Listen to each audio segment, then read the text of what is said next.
ইসলামী ছাত্র আন্দোলনের মহিলা ইউনিট ঈদের পরে আত্মপ্রকাশ ঘটছে। যোগ উপযোগী সিদ্ধান্ত। রাষ্ট্রীয়ভাবে ইসলাম কায়েম করতে গেলে অবশ্যই ক্ষমতার প্রয়োজন। আর ইসলামী আন্দোলন বাংলাদেশ অবশ্যই মহিলা ভোটারদেরকে টার্গেট করে, আগামী নির্বাচনকে টার্গেট করে, ভবিষ্যৎ রাজনীতিকে টার্গেট করে যোগ উপযোগী সিদ্ধান্ত নিয়েছে।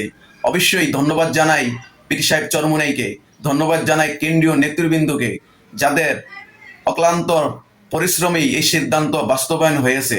ইসলামী ছাত্র আন্দোলনের মহিলা ইউনিটটি অন্য রাজনৈতিক দলের মতো হবে না ওরকম বাইতুল মোকাররমের সামনে বেপত্তায় তারা মিছিল করবে, সমাবেশ করবে, এরকম হবে না।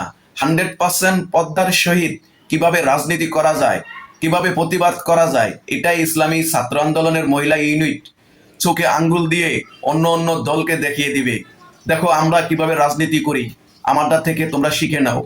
এরকম এই জন্যই পীর সাহেব চরমুনাই এই সিদ্ধান্ত নিয়েছে রাজনৈতিক পরিবর্তন করার জন্য।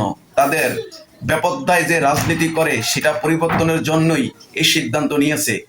ইসলামী ছাত্র আন্দোলনের মহিলা ইউনিটকে দেখে অন্য অন্য নারী ইউনিটগুলো তারা শিখতে পারবে কিভাবে পদ্মার সহিত রাজনীতি করা যায়।